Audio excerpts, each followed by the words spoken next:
వర్షాకాలం వచ్చిందంటే భద్రాద్రి జిల్లా వాసుల్లో గోదావరి వరద భయం గూడు కట్టుకుంటుంది.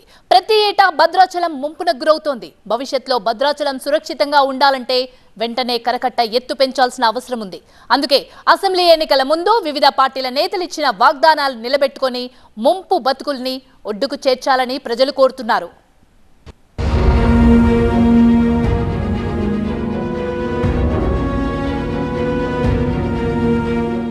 ఎగువ ప్రాంతాల్లో భారీ వర్షం, గోదావరిలో పెరుగుతోన్న నీటి మట్టం. ఇలాంటి హెడ్లైన్లతో కూడిన వార్తలు వింటే చాలు భద్రాచలం జిల్లా ప్రజల గుండెల్లో గుబులు మొదలవుతుంది.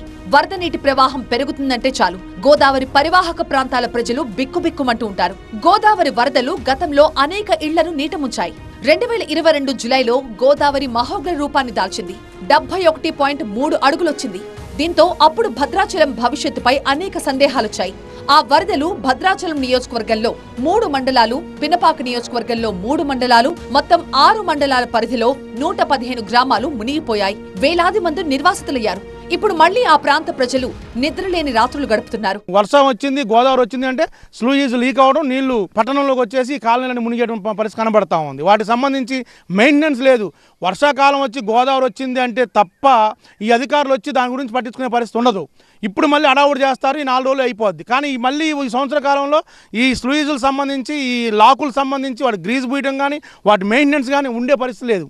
తెలంగాణలో ఉన్నటువంటి ఈ ప్రాంతం వరకు కొంత ఉంది. మరి యువతల నుంచి మళ్ళీ ఒక 3 కిలోమీటర్లు కరకట్ట ఉంది. అక్కడైతే అసలు పట్టించుకునే నాదుడే లేడు. వర్షాకాలం వస్తుందంటే భద్రాచలం డివిజన్, అదేవిధంగా భద్రాచలం పట్టణం ప్రజలందరూ కూడా బిక్కుబిక్కుమని ఉండాల్సినటువంటి పరిస్థితి వస్తూ ఉంది. గోదావరి వరద వల్ల ప్రజలు చాలా ఇబ్బందులు పడతా ఉన్నారు. ఇప్పుడు రాష్ట్ర ప్రభుత్వం 39 కోట్ల రూపాయలతో భద్రాచలం చివర కూనవరం రోడ్లో కట్టపోస్తా ఉన్నారు. అయితే దానికి సంబంధించినటువంటి మట్టిని అక్కడే తవ్వి అక్కడే పోయటం వల్ల అంత ఉపయోగంగా ఉండేటువంటి పరిస్థితి ఉంది. గతంలో ప్రతి ఏటా వర్షాకాలం వచ్చే గోదావరి వరదలకు భద్రాచలంలోని చాలా ప్రాంతాలు నీట మునిగిపోయేవి. లోతట్టు ప్రాంతాల్లోని అనేక గ్రామాలు, పంటలు నీట మునిగేవి. అయితే 1986లో భద్రాద్రి ప్రజలు పడుతున్న బాధలు చూసి అప్పటి సీఎం ఎన్టీఆర్ చెలించిపోయారు. ఆ తర్వాత ఆనాటి స్థానిక ఎమ్మెల్యే సున్నం రాజయ్య అప్పుడు మంత్రిగా ఉన్న తుమ్మల సూచన మేరకు కరకట్ట నిర్మాణం చేపట్టి 2000లో పూర్తి చేశారు. అప్పటి నుంచి పట్టణ ప్రజలు కొంతవరకు వరద ప్రవాహం నుంచి బయటపడినప్పటికీ గోదావరి బ్యాక్ వాటర్ తో ఇప్పటికీ అనేక లోతట్టు కాలనీలు, గ్రామాలు నీట మునిగిపోతున్నాయి. మునగడం, సామాన్లు పాడైపోవడం, పిల్లలతో చికాకవడం మాది. ప్రతి సంవత్సరం ఇదే సంగతి మాది. గోదావరి వరదల నుంచి శాశ్వత పరిష్కారం కోసం భద్రాచలాన్ని ఆనుకుని ఉన్న 5 గ్రామ పంచాయతీలను తిరిగి తెలంగాణలో కలపాలి. కరకట్ట ఎత్తు పెంచాలి. భద్రాచలం వద్ద నిర్మాణమైన కరకట్టను ఎత్తు పెంచి ఇటు చెర్ల వరకు, అటు ఎటపాక వరకు పొడిగించాలనే డిమాండ్లున్నాయి. 2022లో అప్పటి సీఎం కేసీఆర్ భద్రాచలం వచ్చి వరద ముంపుకి శాశ్వత పరిష్కారం కోసం కరకట్ట ఎత్తు, పొడవు పెంచుతామని హామీ ఇచ్చారు. కానీ అది జరగలేదు. ఇప్పుడు మళ్లీ వరదల సీజన్ వచ్చింది. జూన్ నెల వస్తుందంటే భయంతో అల్లాడిపోతున్నారు ఇక్కడ జనాలు. ఎందుకంటే 2022 ప్రాణాలు గుప్పెట్లో పెట్టుకుని ఉన్నారు.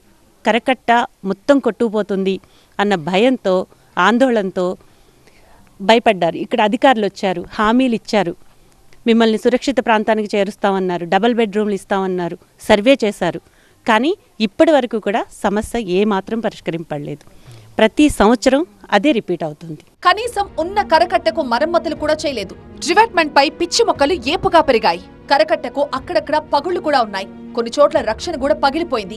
తూతూ మంత్రంగా ఇసుక బస్తాలు నింపి కరకట్ట వద్ద పెడుతున్నారు. వర్షాకాలం వచ్చిందంటేనే భద్రాచల ప్రాంత వాసులకు వణుకు మొదలవుతుంది. ఎందుకంటే ప్రతి సంవత్సరం గోదావరి వరదలు రావటం, వీళ్ళు ముంపు కావటం జరుగుతుంది.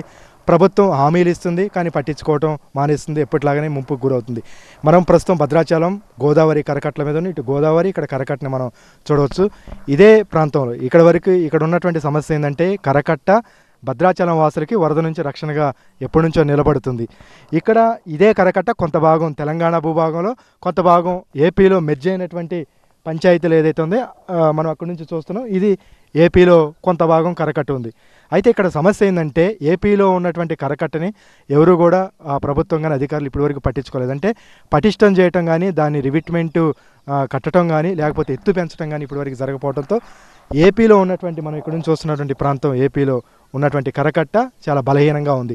ఇక అక్కడ నుంచి ఈ ప్రాంతం మొత్తం కూడా చూస్తే కరకట్ట యొక్క రివిట్మెంట్ మనం చూడొచ్చు ఎంత బలహీనంగా ఉందో. రాళ్ళు తేలి మొత్తం కూడా ఒక అడవిలాగా పిచ్చి మొక్కలు మొలిచాయి. ఇక్కడ ఈ ప్రాంతం చూడవచ్చు. ఇక్కడ మొత్తం కూడా చాలా గ్యాపులు ఉన్నాయి.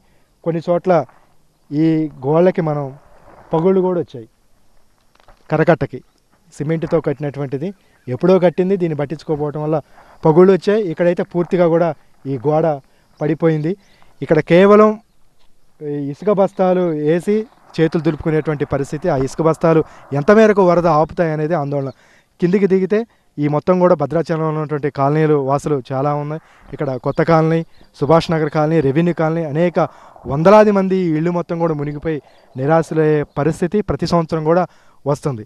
అంటే కరకట్టలని ఎత్తు పెంచటం, వాటిని పటిష్టపరచడం, రివిట్మెంట్ కూడా నిర్మాణం చేయటం జరగాలి. కానీ హామీ ఇచ్చారు, ఇంతవరకు అది పూర్తి కాలేదు, హామీ నెరవేరలేదు.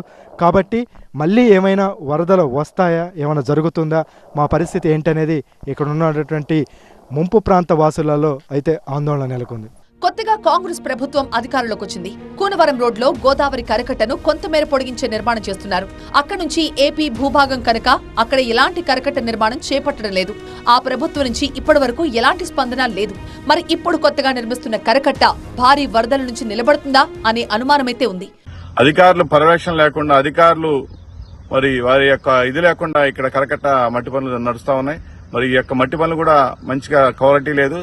ఈ మట్టి కూడా మంచి మట్టి ఏదైతే వాళ్ళు లీడ్ తీసుకున్నారో ఆ లీడ్ ప్రకారం మట్టి పోయాలి. ఆ మట్టి ఇప్పుడు పోసిన మట్టి అసలు కట్ట రేపు వరదొస్తే ఆగిద్దా లేదనేది ప్రజలందరూ కూడా భయాందోళనతో ఉన్నారు. మొత్తంగా గత అనుభవాల దృష్టిలో పెట్టుకుని ముంపు కాలనీ వాసులు ఇప్పటి నుంచే సామాన్లు సర్దుకుంటున్నారు. మళ్లీ గోదావరికి వరద ప్రారంభమైన నేపథ్యంలో ఎప్పుడు వరదలు వస్తాయో అంటూ బిక్కుబిక్కుమంటూ కాలం గడుపుతున్నారు. గోదావరి వరదలు వస్తున్నాయి అంటేనే మొదటగా భద్రాచలం ప్రాంతంలో ముంపుగా గురయ్యేటువంటి ప్రాంతాల్లో మొదటి కాలనీ ఈ కొత్త కాలనీ మనం చూడవచ్చు. ఈ కాలనీలో ఉన్నటువంటి ఇల్లును చూడవచ్చు. ఇప్పటికీ గుడారాలు వేసుకొని ఉంటున్నటువంటి పరిస్థితి. దీనికి ప్రధానమైనటువంటి కారణం ప్రతి సంవత్సరం వరదలు వస్తే మొదట ముంపుకు గురయ్యేటువంటి కాలనీ ఇది. బిక్కుబిక్కుమనుకుంటూ కట్టుబట్టలతో వీళ్ళు పునరావాస కేంద్రాలకు వెళ్లాల్సినటువంటి పరిస్థితి నెలకొంటుంది. అయితే 2022లో ఈ కాలనీ మొత్తంతో పాటు సమీప ప్రాంతాలు మొత్తం కూడా మునిగిపోయాయి. దాదాపుగా 71.3 అడుగులు వచ్చినప్పుడు వీళ్ళు గోదావరి పక్కనే ఉంటారు కాబట్టి మొదట ఎఫెక్ట్ అయ్యేది ఇదే. కట్టుబట్టలతో పునరావాస కేంద్రాలకు వెళ్ళినప్పుడు అప్పుడు అధికారులు కానీ ప్రభుత్వం కానీ వీళ్ళందరినీ ఈ ముంపు నుంచి శాశ్వత పరిష్కారం కోసం ఈ కాలనీని తరలించి వీరందరికీ కూడా డబుల్ బెడ్రూమ్ ఇల్లు కట్టిస్తామని చెప్పింది. కానీ అప్పటి నుంచి ఇప్పటి వరకు 2 సంవత్సరాలు గడిచినా కూడా ఏమాత్రం కూడా ఇక్కడ కాలనీ వాసులు ఇంతే బిక్కుబిక్కు అనుకుంటూ మళ్ళీ ఎప్పుడు వరద వస్తుందా, తాము ఎక్కడ మునిగిపోతామని ఆందోళన చెందుతున్నారు. ఇప్పటి వరకు డబల్ బెడ్రూమ్ ఇల్లు కట్టించలేదు, ఈ కాలనీ వాసులను ఇక్కడ నుంచి తరలించలేదు, సమస్య కూడా పరిష్కారం కాలేదు. మళ్ళీ ఎప్పుడు వరద పెరుగుతుంది, తాము ఎక్కడ మునిగిపోతాం, తమ ఇల్లు ఎక్కడ మునిగిపోతామనే ఆందోళన అయితే ఇప్పటికీ వారిని వెంటాడుతోంది. కెమెరామెన్ అప్పారాతో నారాయణ, TV9, భద్రాద్రి కొత్తగూడెం.